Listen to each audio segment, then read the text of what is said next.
Hi friends, இன்னைக்கு ரொம்ப ஈஸியாக செய்யக்கூடிய பால் பூரி எப்படி செய்யலாம்னு பார்க்கலாம் வாங்க. அதுக்கு ஒரு கப் ரவை எடுத்துக்கோங்க, நல்லா பவுட்ரு பண்ணி அது கூட கொஞ்சம் உப்பு, நெய், தண்ணி சேர்த்து நல்லா சப்பாத்தி மாவு மாதிரி பிசைஞ்சு வச்சுக்கோங்க. நல்லா சாஃப்டாக பிசைஞ்சுக்கோங்க.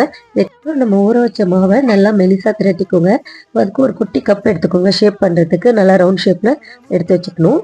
அதுக்கப்புறம் ஒரு மிக்சி ஜாரில் கொஞ்சம் தேங்காய், நம்ம ஊற வச்ச பாதாம், முந்திரி இதெல்லாம் போட்டு நல்லா பேஸ்ட் மாதிரி அரைச்சிக்கிட்டு ஒரு பேனில் பால் வச்சு அதில் தேவையான அளவு சர்க்கரை போட்டுக்கோங்க.